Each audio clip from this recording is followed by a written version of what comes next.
Hello everyone, this is Shlok, and just like everyone else yesterday, I was scrambling through the highlights of the 2025 budget, and I was wondering, what if the panel asks us, what is your take on the Indian budget of 2025? How do we tackle that question?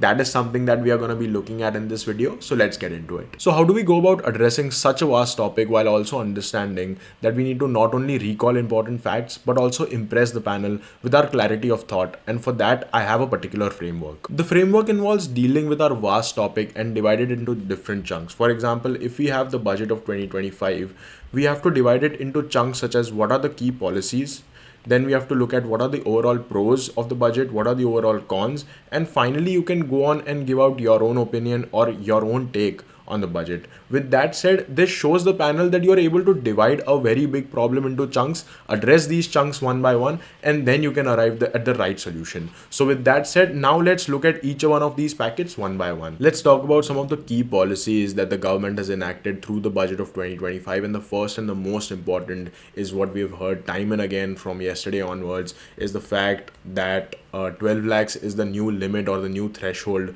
till which you can make your income tax free. So why is this important, and why was it necessary for the government to increase that tax threshold? And the most significant reason in that regard is the fact that inflation is rising, and if these tax thresholds were not updated, it would mean the middle class becomes poorer and poorer. So that is the first very important and crucial aspect. The second is it was the need of the hour. The middle class had been asking for tax reliefs for a very long time, and it was evident, especially from the memes on the internet. So the government needs to look after the needs of the people as well. So that is the second very important aspect. The third, and I think the most crucial aspect, is the fact that a reductionist in taxes leaves more money in the hand of the people, and when you have more money in the hand of the people, it is natural that they go out and spend more, and that increases the money supply in the economy. And you know, all my economics guys know what happens when the money supply in the economy goes up. There is more economic activity, and there is a higher GDP, and there is higher GDP growth.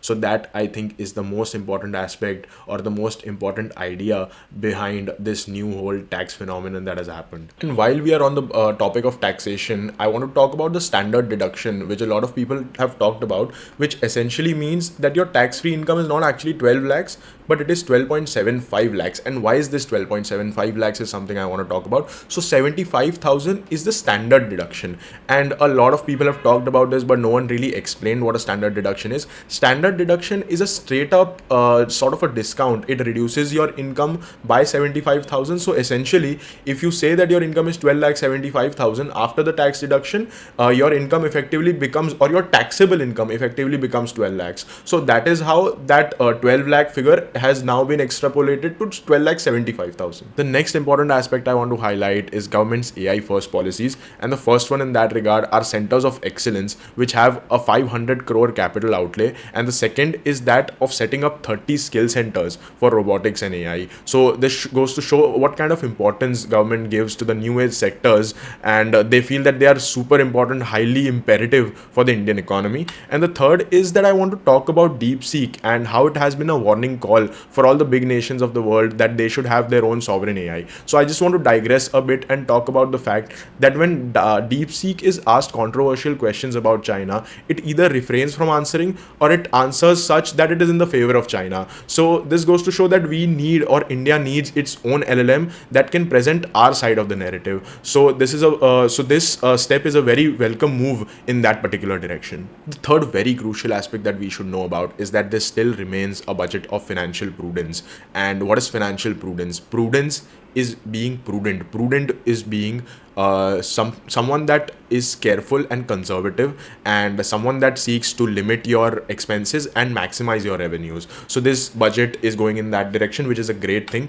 The first thing that I want to talk about is the fact that we have a target of 4.4% fiscal deficit of GDP for the upcoming financial year, and our current fiscal deficit was 4.8%. So we only want to go on further and reduce our fiscal deficit. And why is this a great thing? First of all, it means reduced borrowings. savings, and this in the long term means the fact that interest payments would reduce, and we would that would improve the health of the economy, because every subsequent year we would see lower interest payments, and that would leave us more money to spend on developmental, healthcare, and educational processes. A quick primer on fiscal deficit. What is fiscal deficit? Fiscal deficit essentially means your total expenditure minus your total revenues, excluding the borrowings part. And fiscal deficit hence becomes how much money you have to borrow in order to keep your economy afloat and meet all your expenses. So when your fiscal deficit goes down, your overall borrowings and as your overall borrowings go down, your eventual interest payments also go down. So that was a quick primer about fiscal deficit. The fourth key policy I want to highlight is that this budget is supporting MSMEs and farmers, which are the backbone of the Indian economy. And the first very important policy in that regard is that of Kisan credit cards, whose limits have been increased from 3 lakhs to 5 lakhs. After that, the credit cards for MSMEs have also been introduced with a credit limit of 5 lakhs. After that, a guarantee for MSMEs. The guarantee cover for MSMEs have improved from 5 crore to 10 crore, and for startups from 10 crore to 20 crore. Okay, why is all this important? Let's talk about the guarantee cover aspect. What is a guarantee cover? Guarantee cover means that if an MSME or a startup defaults on a particular loan, then the government will cover that loan from earlier limit of 5 crore to now 10 crore. So all of these policies of handing out credit to our MSMEs and farmers is a welcome move. It boosts the economy for sure. But what happens if they are unable to pay? Finally the taxpayer is the one who will be taking care of the bill, and I think that is one move that could backfire in case we have an increase in our NPAs. Now NPAs, another important term that you should know about, non-performing assets. Definitely read up more on this. So this is a little bit about how the budget is supporting our farmers and MSMEs. While we're on the topic of MSMEs, I want to quickly highlight the National Manufacturing Mission, and this mission seeks to improve or to boost our manufacturing sector and make it the next growth engine for India, and it seeks to uplift MSMEs. And how are they going to do that? The first very important aspect is that they'll be making special teams to work at the grassroots levels and export and to enable MSMEs to export their products to the world. Finally, we have also these grassroots teams will also be helping these MSMEs in order to improve their packaging and quality standards. And finally, the government seeks to make India into a global toy hub and boost that industry, because we have a huge potential in that particular sector and we've already made a lot of strides in it. So this is a little bit about the National Manufacturing Mission. The next aspect that goes to show how this is an even more friendly budget for the middle class is the fact that custom duties and tariffs have been reduced on a lot of products. The first of which is smartphone components. Then we have lithium ion batteries, which would give a huge boost to EVs. So these things are the things that the middle class is really receptive to, and this would lead to a lot of improvement in terms of their consumption expenditure, because they'll be able to buy these goods for cheaper than they were before. And finally, there is an exemption on duties on life-saving drugs as well. So that is also very welcome move. Let's look at the most interesting part of today's discussion, which is the pros and the cons of the budget, and that'll help us arrive at our very own conclusion or our take on the budget. So let's look at the first point in that regard, which is that this budget is pro middle class. And why am I saying that it is pro middle class? The first aspect is the increase the tax threshold that really leaves more money in the pockets of the middle class, boosting not only savings but also consumption expenditure. And that is not only a win for the middle class but also the economy at large. So that is the first pro that we are looking at, which is the pro middle class. The second point is that the budget is fiscally prudent. What happens when a fiscally prudent budget is something we've already discussed. Decrease in borrowings, decrease in long-term interest payments. Overall, a huge win for the economy at large if we are able to sustain and consistently lower our fiscal deficits in the coming years.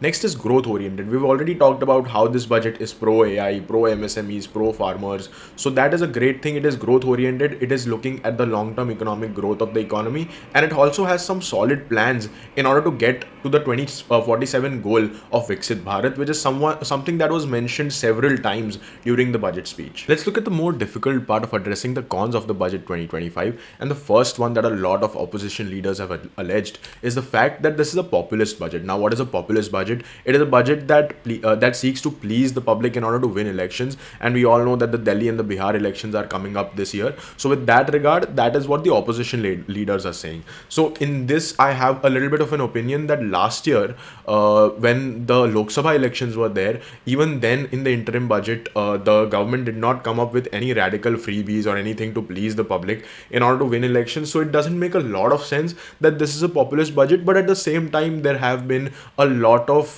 there has been given a lot of impetus to the reforms that will be happening in Bihar in terms of IIT Patna, in terms of the Makhna board, and a bunch of other things. So you can have your own opinion on this, but make sure that you know all the facts surrounding it before you comment on any specific con. The second criticism that the budget is facing is the fact that this is a band-aid budget, and one of the very important aspects that I would like to highlight here is that our current economic growth, which is around 6.4, 6.5%, is not up to the mark when it comes to achieving the growth targets that we have of about an 8% growth in order to achieve the target of Viksit Bharat 2047. So that is one aspect that you can talk about, that despite all our efforts over the last couple of years, our growth has slowed down, and this growth is not sufficient to achieve the targets of the aspiring India that we are looking at. The opposition leaders are also alleging the fact that this budget shies away from addressing significant issues like stagnant real wages, lack of mass consumption, sluggish private investment,